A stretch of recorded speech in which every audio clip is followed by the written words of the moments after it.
আমার বাগানে গোলা গোলা গোলা গোলা আগুন চলে গেল।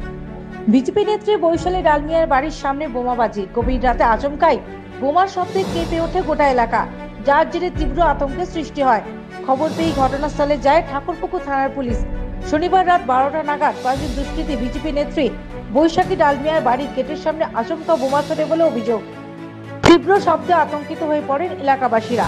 অনেকে ভেবেছিলেন যে কোনো বাড়িতে রান্নার গ্যাসের সিলিন্ডার ফেটে গিয়েছে। এক প্রতিবেশীর কথায়, রাতের বেলা তখন ঘুমোতে যাচ্ছি, তখনই প্রচন্ড জোরে একটা শব্দ হয়, মনে হয় যেন কোনো বাড়ির গ্যাসের সিলিন্ডার বাস্ট করেছে।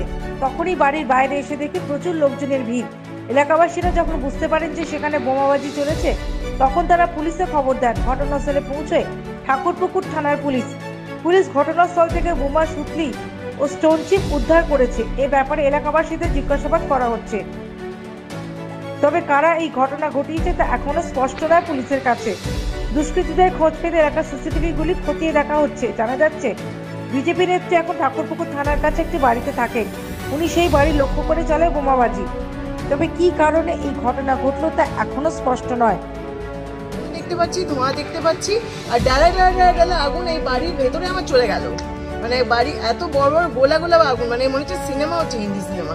এরকম যে কি হচ্ছে, কলকাতা তো কোনো মানে সেফটিই নেই। দেখতে পাচ্ছি যে এরকম ভাবে যদি একটা মানে শহরের মধ্যে, হ্যাঁ শহরের মধ্যে মেন জায়গায় যদি এইভাবে মানুষের ওপর বোমাবাজি করা হয়, এইরকম বড় দেওয়াল আর এই তার কাটা আটকে গেল বলে, তাই এবার যদি তার কাটা না থাকতো সোজা তো আমার জানলাতেই গিয়ে লাগতো না।